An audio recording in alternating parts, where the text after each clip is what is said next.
right, here we go.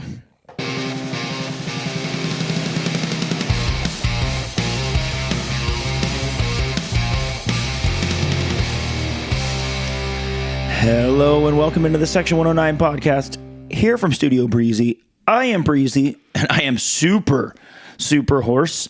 I am joined as always by Sir Mix-a-Lot, Bubba Juan the Goat, my cup of tea with lots of honey because holy moly.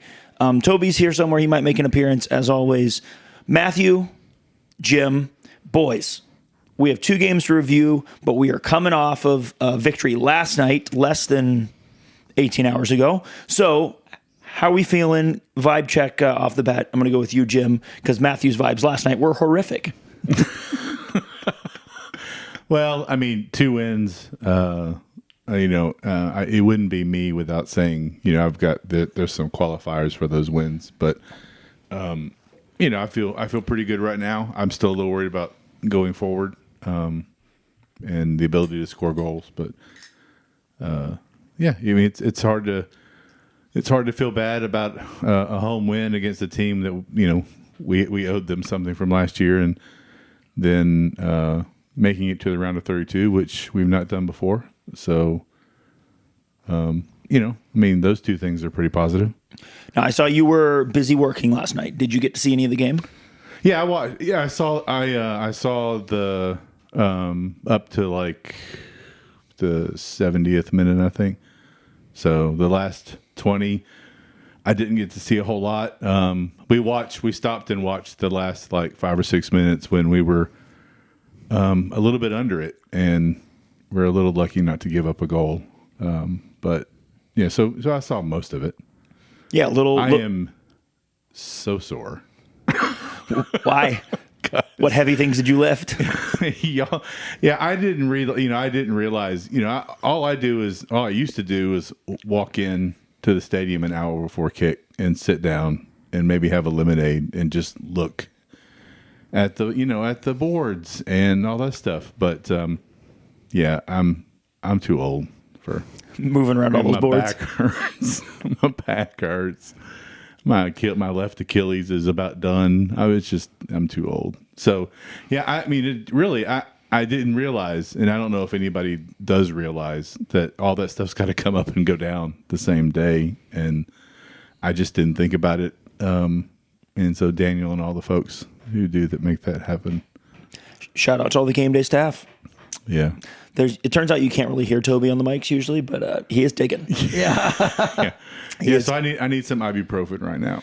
If you want me to pause, I can go get you an old man combo pill. That's what I take. The half ibuprofen, half acetaminophen. Thank you. Yes. Yeah. Half Tylenol. Matthew, how are your vibes? Because last night you were pretty upset during the game. I think because we generated a lot of chances and didn't score them. So Matthew kept thinking we were going to get Flower City Union. I really did think that in soccer, when you create a ton of chances and you don't put them all away, or at least some, or just something, you end up setting yourself up for just pain and suffering. Yeah, correct. And when that ball got cut back for Poku at the penalty spot, I really thought that we were about to get cup set, or the chain of events was going to lead, and thankfully he's an old ass bitch, and it was right at Griffin Huff. He shot it right at the keeper. First of all, it was perfect.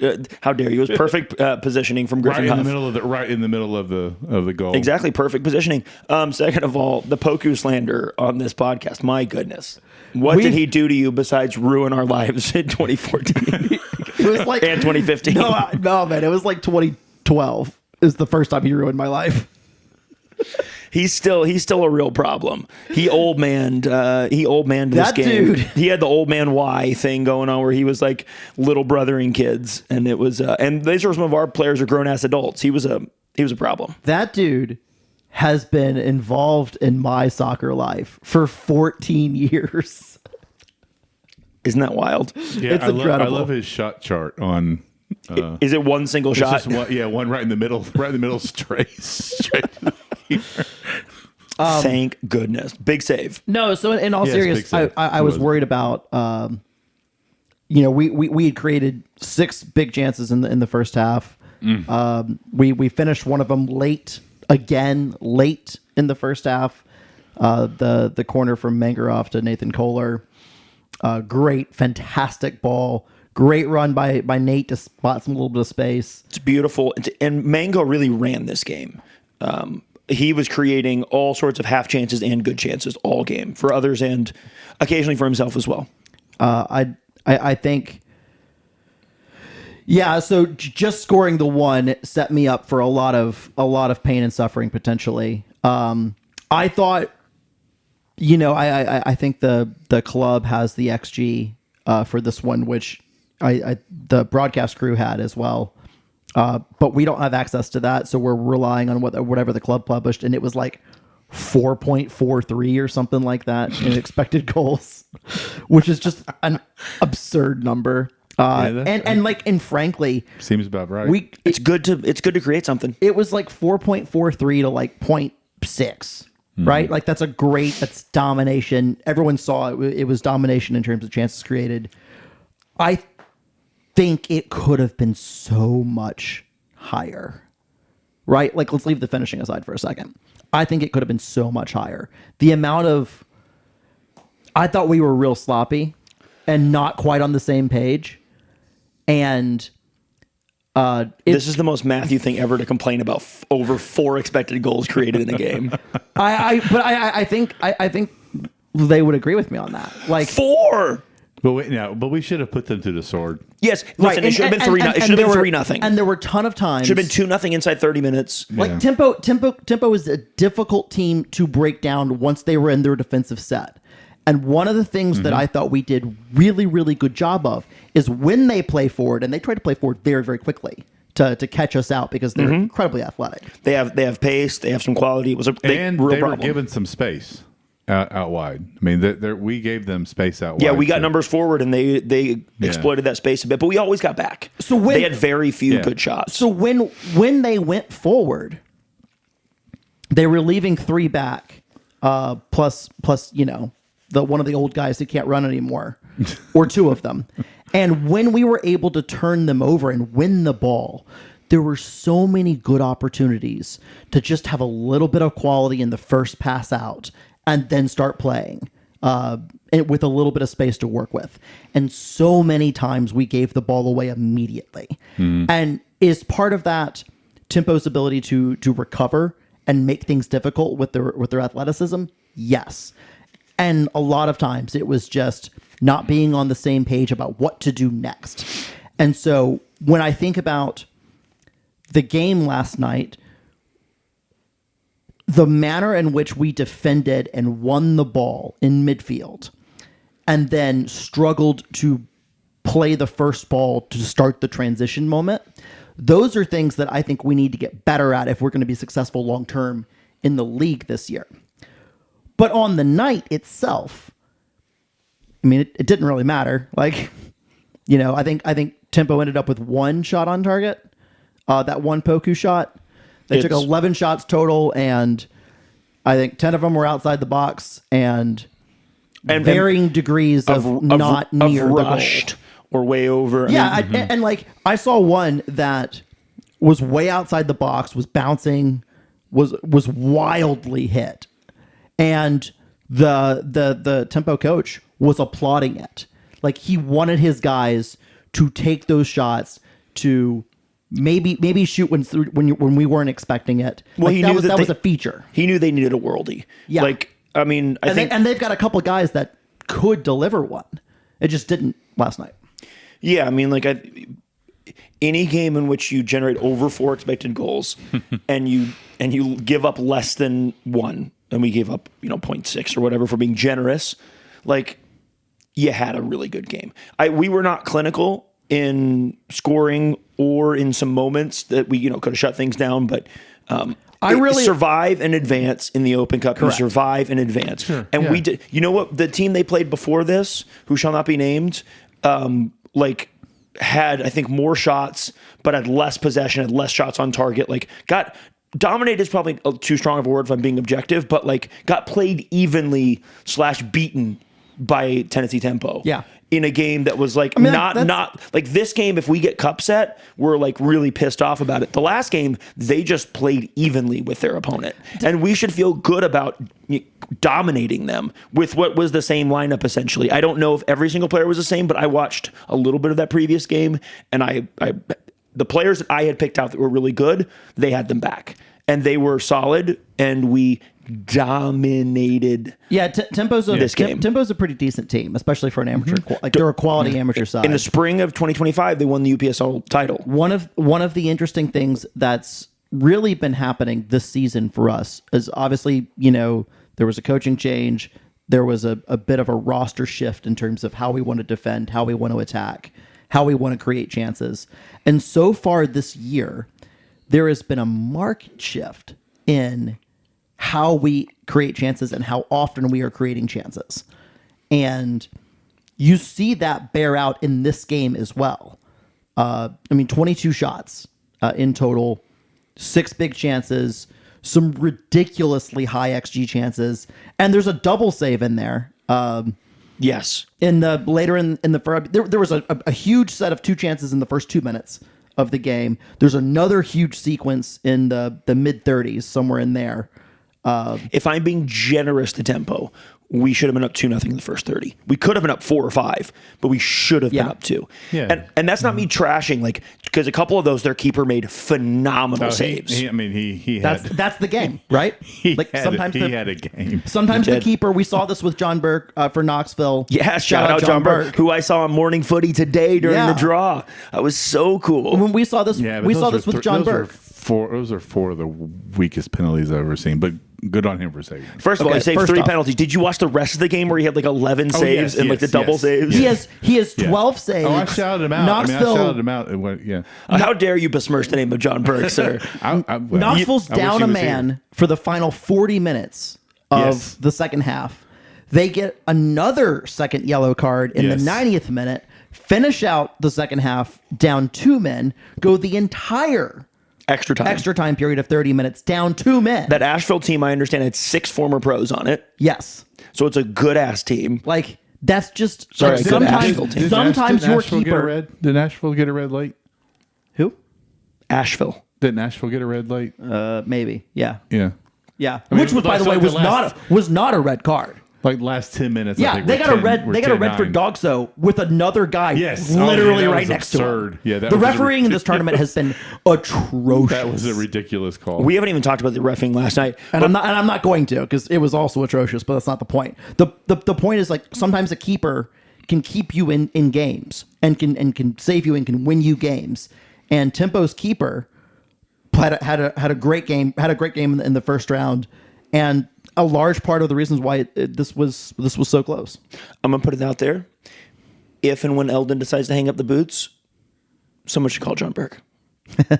I'm not saying like he may have aspirations on a starting job in USOC Championship or whatever else, but he's primarily the backup right now. I don't know if after that Asheville game he's going to be the backup anymore.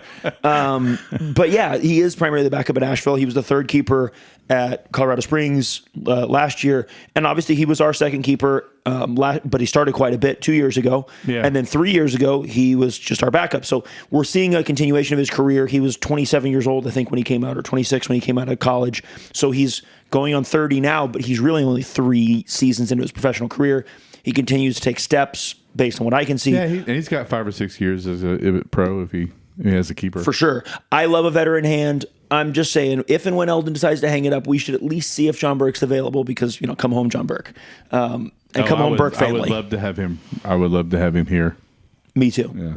Me too. So that was a game last night that I think vibes wise was a little tough, because the refereeing was so bad, and the physicality felt like we were going to lose a player or two for the season during the game, and then we were not converting our chances, and it just Flower City Union vibes all over again. But at the end of the day, something that I've said for a long time, something I used to yell at you about and yell at Peter Fuller about, is that like bad teams blame the referee, good teams just get over it and get it done, and then complain about how close it was or whatever.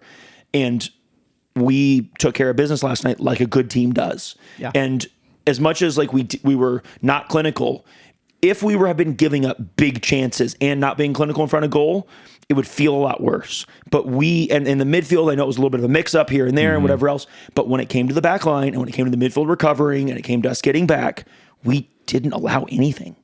Griffin, what did Griffin have? One save? One save. Just one the save. one Poku. Griffin had one save. Yeah. I think he had like 2 or 3 claims in the air, and that's it. Yeah. And I think we should remember that if this game finishes 3-0, but the same thing goes the whole way, we are not at all upset about the defensive. You just feel better about it. And so I think like this is a genuinely good game. And in the Open Cup, it's their Super Bowl, and we're trying not to get hurt. Yeah, I've got things I can nitpick about the defense if you made me, but yeah, all in all, I mean, it was a good night. Do you want to talk about our draw and then go to the league? Let's do the league game, and then we'll come back to the draw. Okay, let me switch over on our stats board. So we played Columbus in a very odd game. And why don't you tell me why it was odd, Jim? Well, the crew got a red card, during the national anthem. They chose to come out with 10 players out of the locker room, basically. I mean, they might as well have. I'll say this for them: it's a red. I mean, when it happened, I was like screaming, because I didn't think the ref saw it initially. I don't know if the ref saw it or if he had to ask the AR, but it was clearly outside of the. I mean, he handled it outside the box, and I think.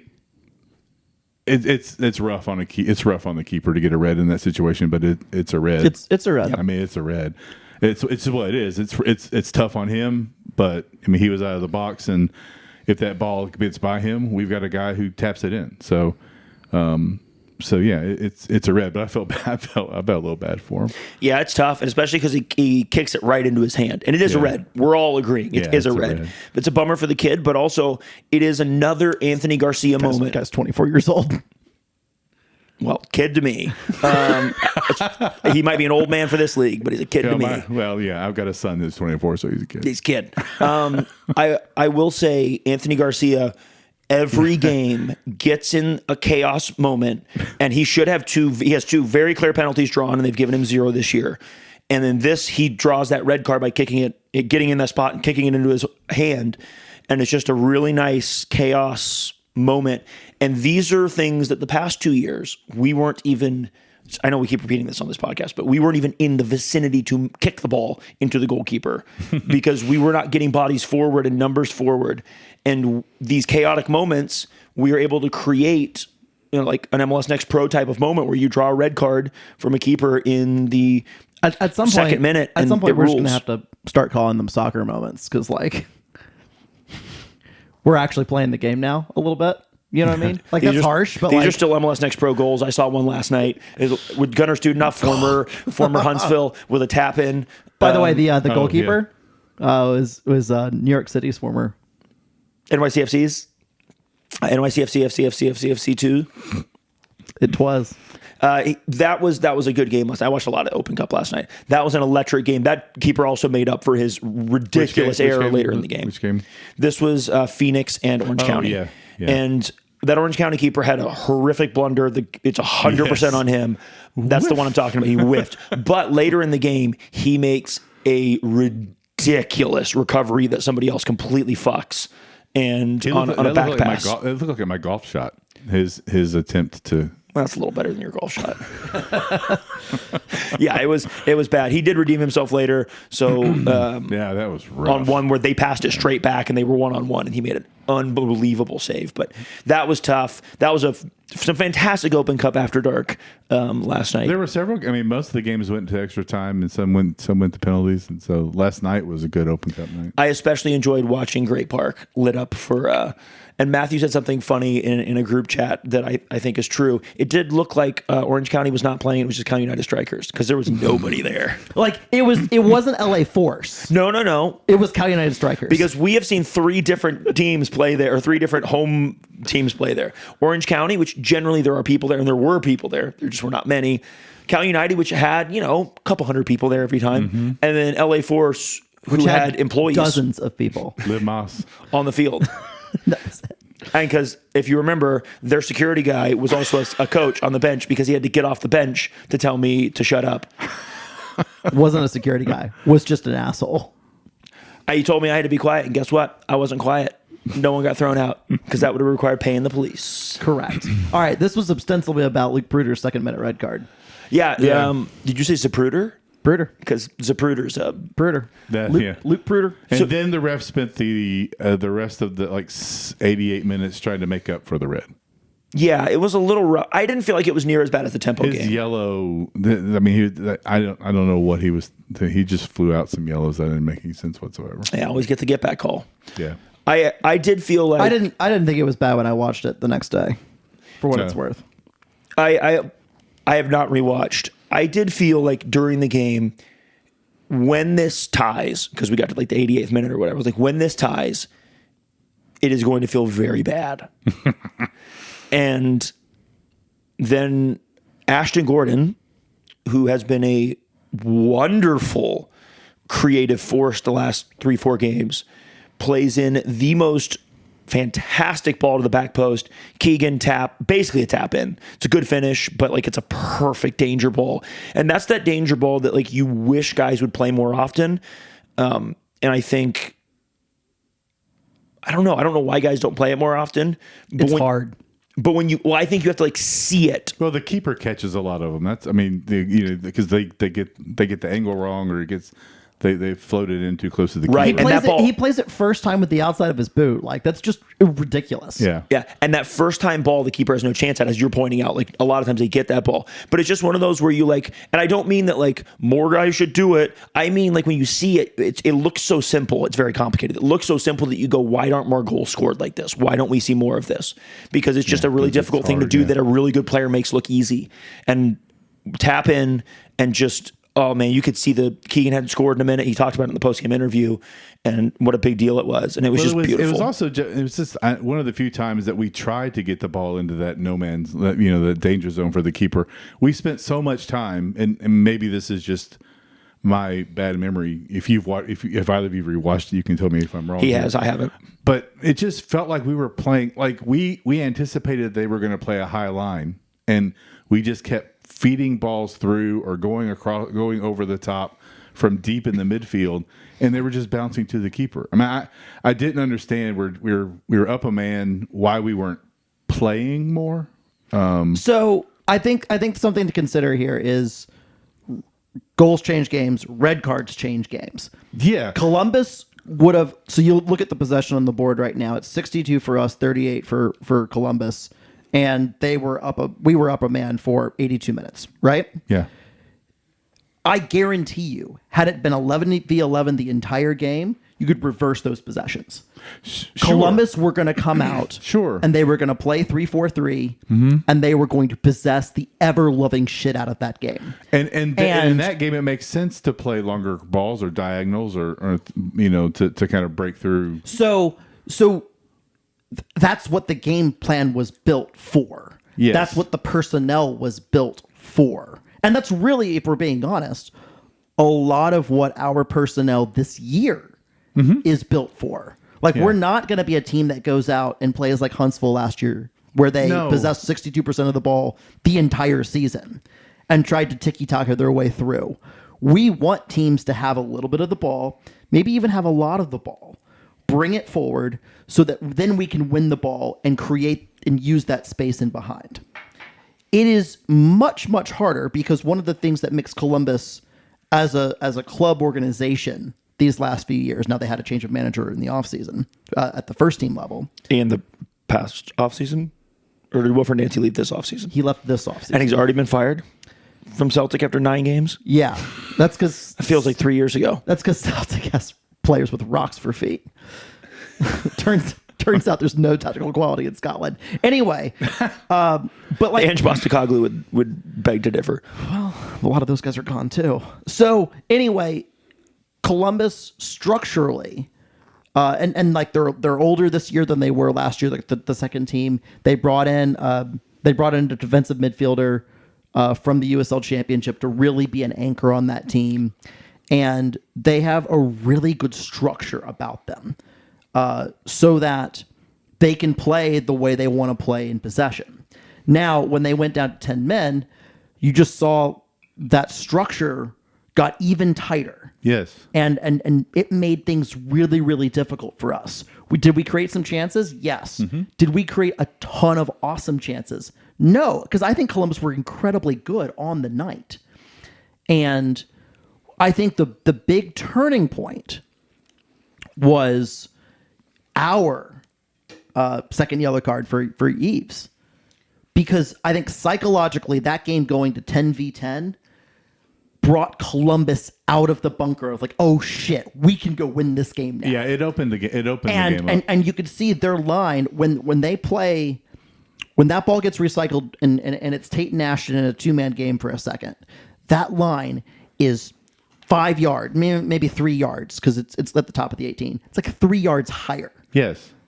And it just, that little bit of extra space opens up. You find the pass, you find the goal. Yeah. And that's the kind of thing that's so I think so promising about this team this year is that their ability just to stick with it and to keep going and to keep going and to push through.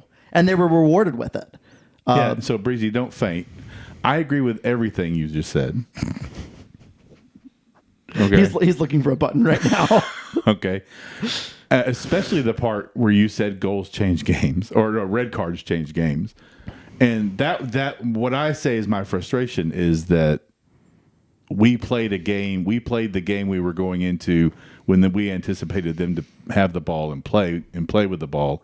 The red card changes that. They sit back and we still play that same game, which was never going to work with a defense that was playing that deep. I mean, we weren't getting through ball. I mean, we were playing through ball after through ball or long diagonals.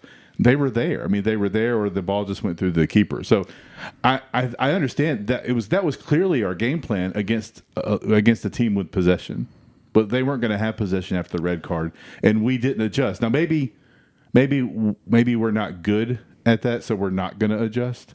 I mean, I don't think Ian Sarah was walking through that door. Yeah. If that's what you're asking. But I would have liked to have seen us be a little more patient than we appeared to be in the before it went 10v10. And like you said, it was amazing. You could feel the game just kind of open when although I think the second yellow card was BS, but it opened the game up.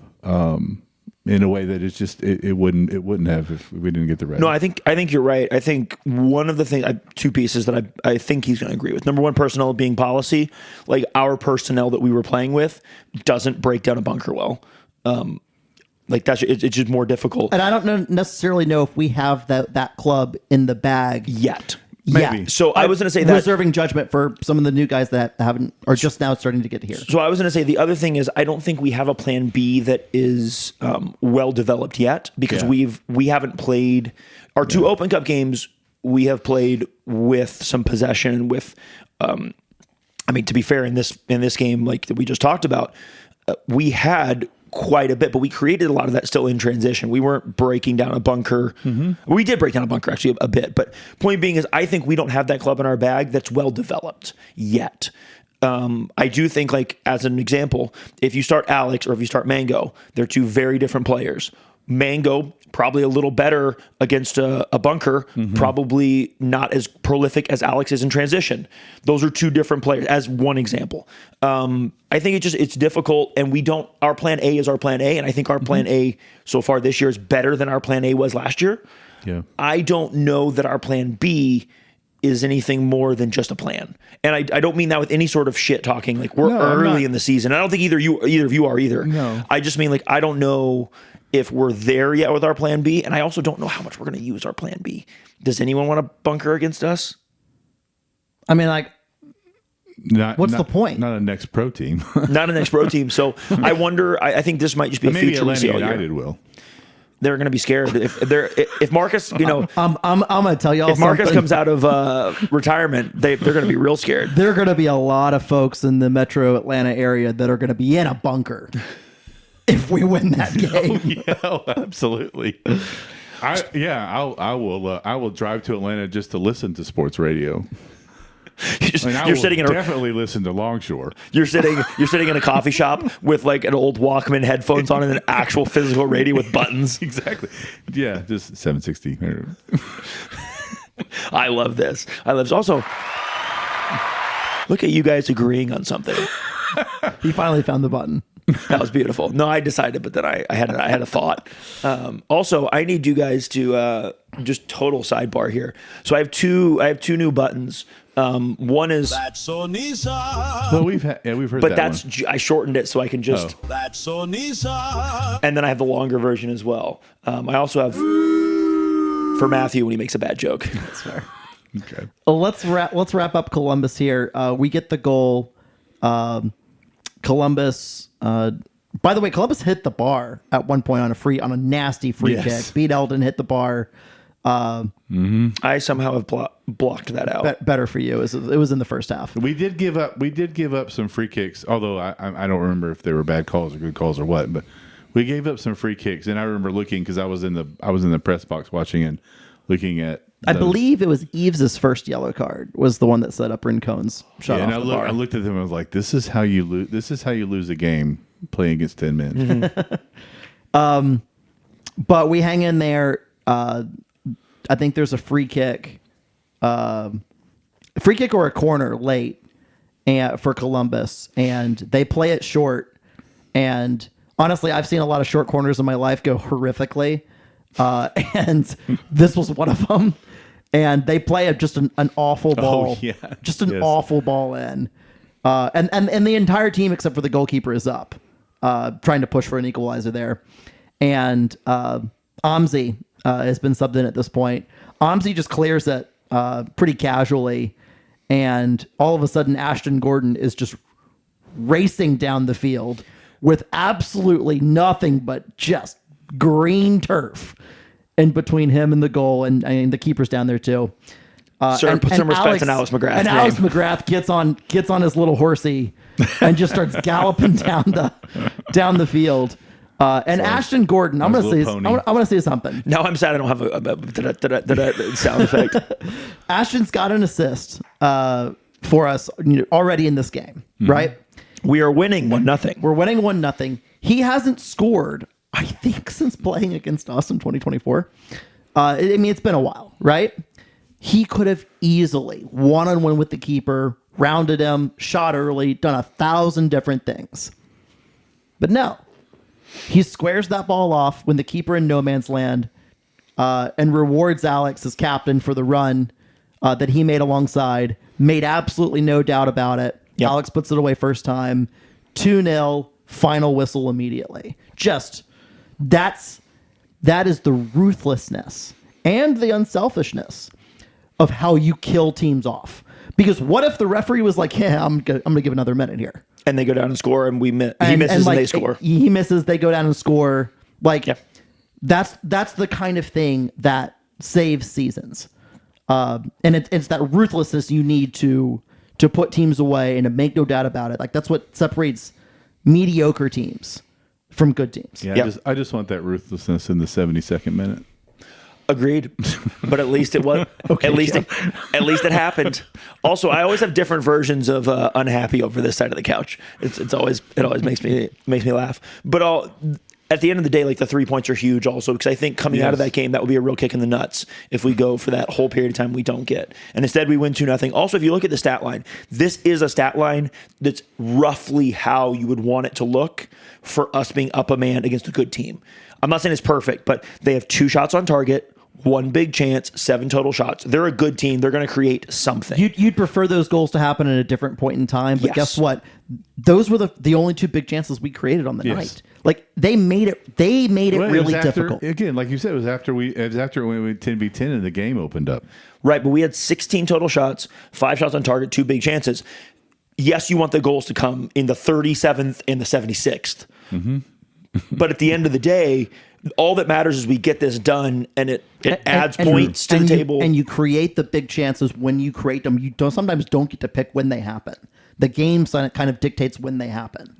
And when you create those big chances, you got to put them away. Mm-hmm. And we did. Yeah. So let's move on from here, and let's look at the U.S. Open Cup draw, which happened this morning. And by the way, the quality of the draw was... That's so Nisa. I mean, I desperately need... I didn't. If U.S. Soccer is going to force Paramount on us, because they're the only ones willing to pay money for the Open Cup rights. There's no way U.S. Soccer isn't paying Paramount, but keep going. If you're going to force everything on us, at least find people that have ever watched a lower division game in their life. I'm not convinced these people watch anything but, like, honestly, Champions League. And it's not like it's the A crew. I will say, I didn't hate the coverage. I thought the draw was really stupid. It was needlessly complicated, but that's just U.S. Soccer being fucking stupid. And it was also like kind of annoying that they didn't know things. But look, we saw John Burke in a live telecast. I rewatched the first half of the game this morning, and it goes a long way. Paramount Plus works flawlessly. I already watched Serie A there, but like the replay works flawlessly.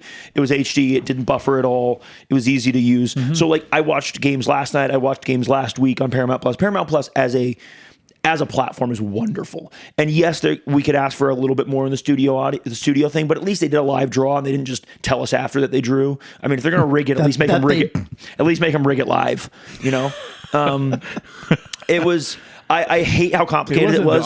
Was it the envelopes? This was balls. the balls. It was balls. Oh, it was like Champions. The balls are like much harder to rig than those envelopes are. But like, I mean, look, it's the U.S. Open Cup, so like, of course, MLS has absolutely fucked the pig here or whatever the term is, and like completely fuck the dog. I don't know what the thing is. They've made it. Does it lose something from the Italian? Yeah, it does. It does. They've made it needlessly complicated because it's 8 teams and 8 have to host and 8 have to go away, and it's just so fucking stupid. So we're drawing 4 for hosting privileges in the next round, but no one is put into host for the next round, by the way, yet. So those hosting priorities mean nothing. Like, it's just really, really stupid.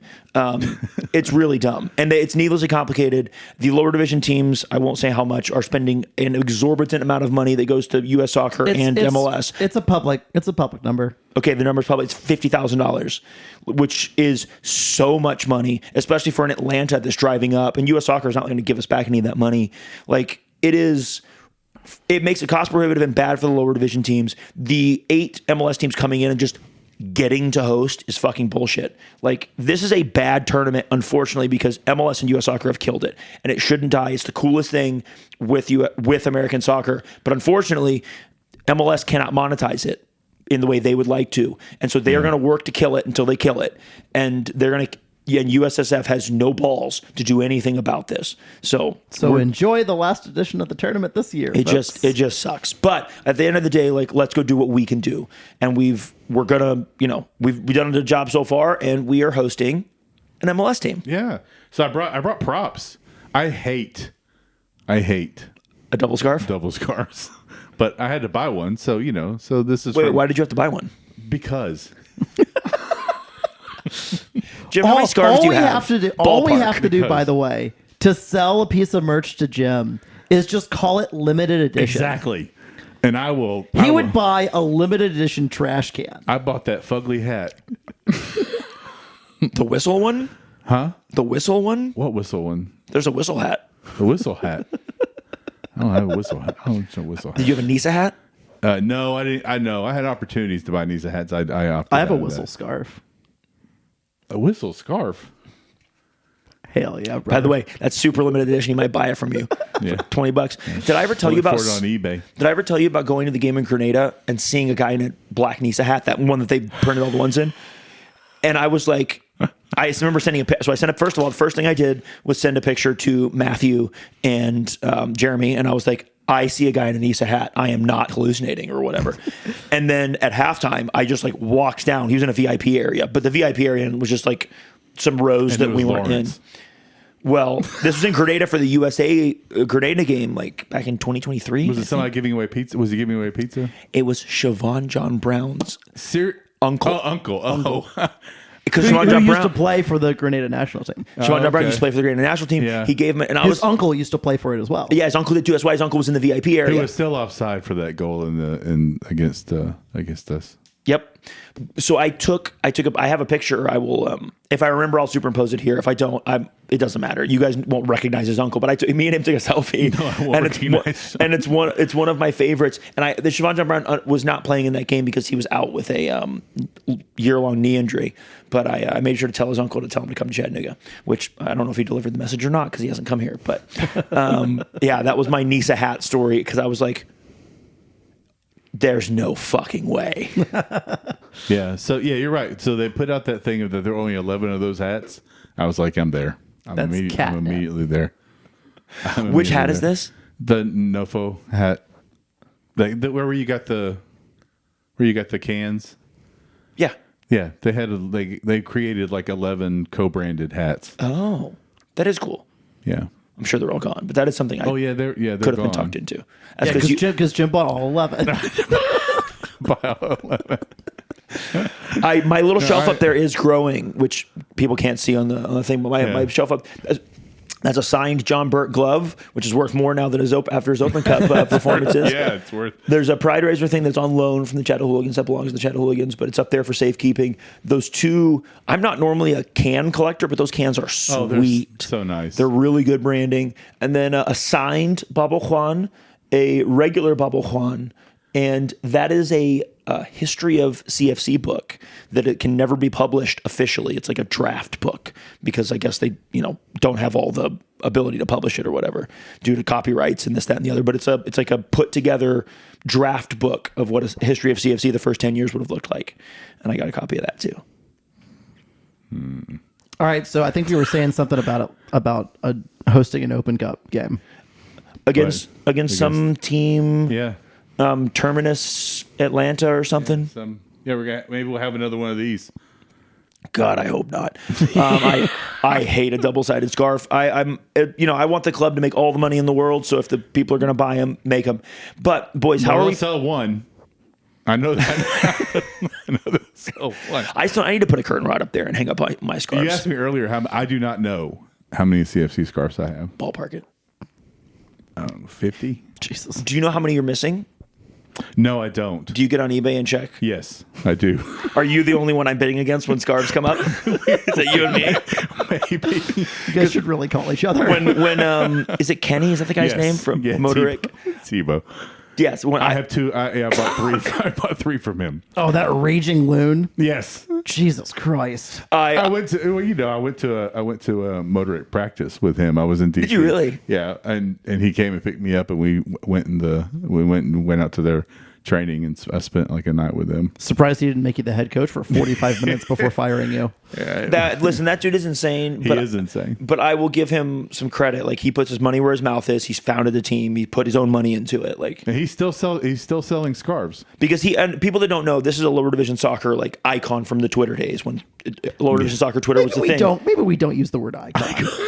Here, let me finish. This guy was con man. Like he was a iconic collector of scarves. He had an absolutely absurd collection of scarves. Like, probably I don't know what he kept. I think he started selling all of it off to help fund bits and pieces of the team, or maybe just to get some money back because he spent too much money on the team. I don't know, because he defrauded too many people, so they wouldn't give him any more money for the team. I'm trying not to trash the guy right now, but he had this is a guy that genuinely could have had a scarf museum.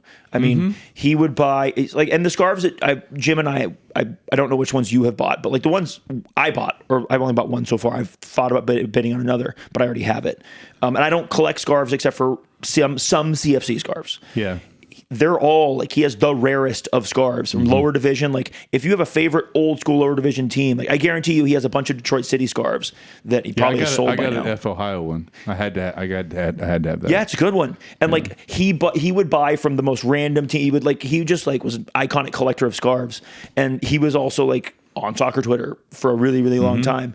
And if you watch eBay, he is still out there selling. There's a Hooligans for Heroes one, by the way. If there's any veterans or people that love veteran charities. Is it still listed? It was when I looked probably a month ago or so, maybe 3 weeks ago or so. Yeah. I bought. I have I bought one from him. I bought another one off of eBay from ended up being Abby. Abby was Evans. I don't know if she's got her maiden name that I can't She is. pronounce. Yeah. Sorry, Abby, I can't pronounce your maiden name. I'm not going to try to butcher it here. But I got one from her, so I'm starting to add some. But I think I want to put up a thing. This is riveting podcast talk for the. The vibes are good. The vibes are good. So let's get back to the draw. How are you guys feeling now about the draw? Who were you hoping for? What were you hoping for? So last night I was a little bit concerned that based on the regionality, like where the teams were, I thought that there was a chance that we would end up outside a Southeast pod and get paired. He was, I shit you not, with a napkin and a pen out of a Swiss Army knife doing the permutations on the napkin. I mean, like we end up where not like the group that like Knoxville's in. I didn't realize that it was going to be pods of 4. Oh. And so I thought if they were just doing, because they typically do something like this where for the earlier rounds, like they'll do everything geographically, and then there's just an odd team out, and so they flip a coin to determine who's the odd team out, and that team's got to go to Alaska or whatever it is, or the Alaska team's got to go to you, and so I was waiting to see, who got in that kind of strange zone, and because they did pods, it ended up being like a Florida, like 2 teams from Florida and 2 teams from New England. Got into a pod together. And so it just ended up being like real simple, us in Atlanta and the 2 Charlotte teams in a pod together. And and then from that point, you're just hoping for a home game, like which meant you're hoping for an early draw. And it's Atlanta was the team going on the road, like automatically. Charlotte hosting at the Stumplex. And then Atlanta was going to go on the road no matter what. So you're just praying that, your name gets drawn before Charlotte Independence. You're just praying that we don't play twice in a row to Charlotte at the Stumplex 3 days apart. Because that's exactly what would have happened. Because losing to Charlotte 1-0 and then losing to Crown 4-0 would have been frustrating in a week. Oh yeah, Charlotte would have easily been like no questions asked an easier game than Crown Legacy would have been. 100%. 1 million. I cannot wait for the Crown Legacy game tomorrow, by the way. There's a Crown Legacy game tomorrow. Oh, is there? It's Friday, yeah. Oh, let's go. You want to watch that? Fuck yeah, dude. Does a bear shit in the woods? Damn right I do. This is a Crown Legacy podcast now. This is a CFC podcast first and a Crown Legacy so CFC 1, nothing 2, Crown Legacy 3. Because we are Crown Legacy stands on this pod. Okay. But no, seriously, like getting Atlanta at home, our first time hosting an MLS team in a competitive match at home. Second time playing an MLS team in a competitive match. The other was Atlanta in the Open Cup in 2022. Wonderful game. They missed the extra point. Dom Dwyer might have scored. Oh my God. I forgot it. Yes. His only goals between like 2018 and like 2025 in that game. God, yes. And then Kevin Gonzalez tears his ACL in that game, and then we just don't realize it for about 7 months. And then we had it was fun. There were a ton of people from Chattanooga. We had we genuinely, I think, had like 800 people down there. Yeah. I think that's what I heard ticket sales wise. And it was, if you remember, they didn't allow us to have any flags, any drums, anything. So a few people showed up with kazoos. That was fun. Yeah. A lot of flag capes. I attempted, not literally, but figuratively, to break a bleacher with my hand as a drum. Wasn't trying to do vandalism. I didn't do vandalism. It did not break, but I did banging on it with my hand and stomping on the bleacher. Yes, you did. And fuck Atlanta forever for that. It took them. They should not be allowed. They will be, I'm sure, allowed supporter privileges because we're not like them, but they shouldn't be allowed supporter privileges. They fucked us. And that was so anti-sporting, and I will never have they did, when they first got founded, a good job in their community and like of being a whatever club, but they are a trash organization, and I hate them. And they shouldn't be. They should have to wear flag capes, have 0 drums, and no poles for this game. Although we're going to be nice and have Southern hospitality and probably give them everything because it's the right thing to do. Anyway. Are you done? Anything else you'd like to say? So I'd like to say that we originally created a tifo for a certain man, and it was for the original. Oh, I had one more thing on that. Okay, go ahead. I think I've devised a punishment for Atlanta fans that is far worse than having no supporter privileges. Watching Atlanta United play this season, Yeah, correct. because they are god awful. If you thought that I have feelings about playing against amateur teams, worried about, getting cup set or having a player, get hurt forever, anything like that, I promise you, Atlanta fans feel 1,000 times worse than I do every single night. When they watch their highly paid amateur team play. If you really want to piss Atlanta fans off, outlaw paper bags. So they're forced to watch the game. Is somebody going to have a New England Patriots flag this time, you think? Oh, I forgot about that. The only time I've ever seen a fight, and I wouldn't even call it a fight, a punch in a CFC in Finley Stadium was that first friendly, where a guy carrying a New England Patriots flag out into the concourse got sucker punched by an Atlanta United fan. No way. I didn't know that. Yeah. Yep. Turns out they care about the Falcons more than they care about their own soccer team. That's I didn't know about that. Yeah. I didn't either. That's beautiful. I will also remind folks that a certain commissioner named Don Garber made some very disparaging comments, allegedly just about amateur soccer in general, but in particular, he mentioned Chattanooga back in, I think, 2015. And in 2017... Because we were the only ones he could remember. Yes. And in 2017, we created the TIFO, which if I do my editing job, I will put on the screen right now. Let me mark the minutes of where I'm at. And that TIFO will definitely be front and center again as we plan an MLS team. And his quotes will remain true that he was wrong and he should feel bad. Jim, I heard you have an idea. Yeah, I spent hours on this. I think we need hundreds of these. Yeah, look at the camera.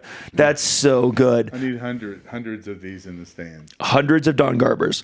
I can't wait I think we should take a picture of that and send it to Charles directly. And I guarantee you that someone's going to put laser eyes in there.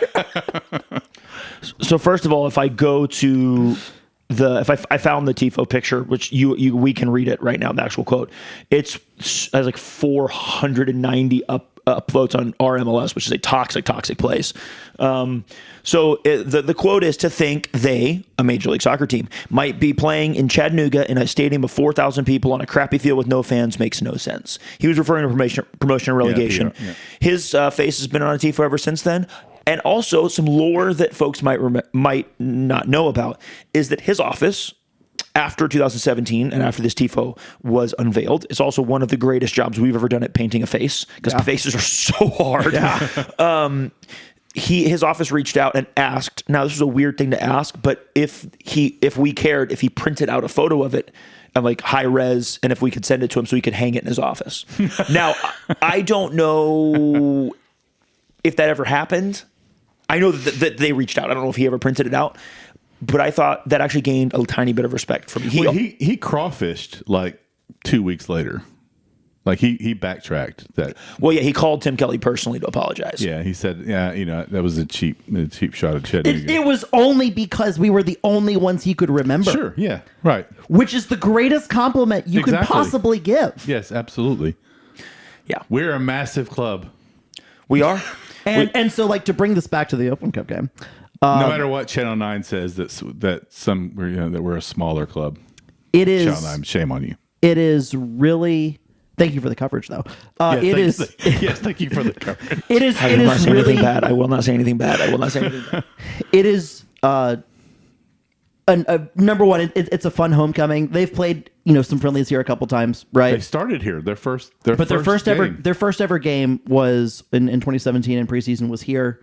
That's where the guy got punched. We helped their supporters do their first ever TIFO. It's wild. They understood what it meant to come join a community club, and they wanted to be like a part of it. They followed CFC. They came to some games in 2015. If you've never heard the story, we are the reason why Atlanta United exists in the first place. big club, Soccer in the Mercedes-Benz, Southeast. 70,000 people. We're the reason Why- soccer exists Fuck in the off. Southeast. We are literally the reason why soccer exists in the Southeast. Nobody thought it was possible. Nobody thought it was worth it. No one wanted to invest in it. It failed every single time in every single place until we came along. You're welcome, America. You're welcome. Birmingham, Knoxville, Greenville, R.I.P. Memphis. R.I.P. Memphis. Yeah, Nashville. It's just a bummer that they did all of that. They started out so well, and then they had so much respect for us, and then they didn't allow us to have a single drum Yeah, that's just in an Open Cup game. And yeah, it's a bummer. And also, but you see the results on the field. They got it right for a season and a half, and then they've been quite a mess since then. So yeah, I also say I think this is the best possible realistic draw we could get. I don't think Atlanta's good. I think they may take this very seriously potentially because This is their only chance of winning literally anything. but it's MLS This year. and MLS doesn't care about the Open Cup in general. And so you just never know how serious they're going to take it. It will be a strong lineup in any case because even if they take if they take 5 players from their first team and the last 10 on their roster, which is the supplemental spots, like it'll be a good team we play against. All you need to really understand, because I think they only have one U22 spot right now, is if any of Latte Loth, Almiron, or Moranchuk play, that'll tell you how seriously they're taking it. For sure. Did Moranchuk get upgraded to DP? He's always been a DP. Oh, He's $13 million signing. wow. It's more than I realized. For some reason, I thought he was like a TAM signing. He's why you don't buy Atalanta players, but you know. Yeah, that's fair. But I think it's realistically the best draw we could get, both competitively. I think they'll be decent, but I think we have a chance because they're pretty bad. It's also at home. Yeah. And this is revenue for the club. Hopefully it's a big revenue day for the club. It is a team that can travel here. Now, the bummer is we have played them recently a bit in preseason, so the novelty's not there. And it's a weeknight, so it's tough for Atlanta fans to come up. And like you said, Atlanta are dog shit, so they're less fans are going to be excited for them to come up and watch. But I'm hopeful it's a big night. I hope it's 8, 9, 10,000. That would be sweet. And for our guys, these are the games that, like, you know, Kalonji and Tempo playing against us in the Open Cup, like that's their Super Bowl. Yep. This is ours. This is ours. Like there are other games that are going to matter a ton, right? But this is a chance. Every week in MLS Next Pro, you play in front of MLS staffs, but you don't always play in front of an MLS team. And these are the games where you really want to impress, especially someone like, you know, Ashton Gordon, who's going to be playing the team that he's on loan from. yeah. You think they were smart enough to put in the contract that he couldn't play against the first team? No, I hope not, because we may need some of those magic balls in. I don't think it actually happens at all in the United States. Yeah, I don't think it is, but it is a thing in other countries. So yeah, cool. I'm excited. Anything left on Atlanta? No. The Atlanta U.S. Open Cup draw. No. I will say that if We don't know when it is as of recording. Either that round is scheduled to be played either Tuesday, April 14, or Wednesday, April 15. Tax day would be great. I will note that the Lookouts have their home opener in the new stadium on Tuesday, April 14. So I hope it's not then. God. yeah, hopefully it's not then. Oh yeah. That would suck. Yeah, it'd be a bummer. I'd also like. I'm not going. I'm playing soccer that Tuesday, but if it wasn't on Tuesday, I'd love to go to that. Oh, we should definitely make some time for some bears where we don't watch baseball. Who watches baseball? And I agree. Okay, let's talk, Matthew, about some women's players who have been announced. A reminder, we will do a full in-depth breakdown of the women's roster as it becomes complete. They're on a pretty regular cadence now of releasing a player every so often, and we have a couple more to welcome here. One is a returner and one is a local academy player. For a peek behind the curtain, we have to do this very, very fast because the dirt delivery is running ahead of schedule. Oh, hell yeah. So we added a returner. Casey Vigil is back. Welcome back, Casey. And then We're sure it's not Cassie, right? it's Casey Vigil. Okay. I read it and I was like, I think it's Casey, but I hope I'm not wrong. And then we also added new player, but not that new, Madison Markey from Lee University. She is a former CFC Academy player. Heck yeah. Let's go. I think that takes us to 3. Yep. And Early days, we'll eventually do a preview. We're not going to do a preview before we have We'll do a preview hopefully a week before the season starts, but realistically, it might be a week after the season starts because you want to have as complete a roster as you can get. Hayes, if you're listening, try to get them all announced by the beginning of May. Please? Yes, Hayes. Please plan their release schedule around this podcast because we all know what's important. Well, I don't think. And just for a treat, we'll let you announce one like 30 seconds after we publish the preview, like the old days. We'll let you. Thanks, Matthew. I'm sure Hayes is going to love hearing that. Anything left, boys? No. I got some dirt coming. Thank you for listening. Thank you for watching. If you're like Matthew and you want to plant some vegetables for the season, you should do that. Crops. He did call them crops. If you want to make Breezy happy, which, I mean, that would be nice. Throw a like on this video or on the podcast of your choice. A review would be sick. Thank you guys for listening. We will catch up with you soon. It's a little break here, but we will be back in roughly 2 weeks. See you guys later. Peace.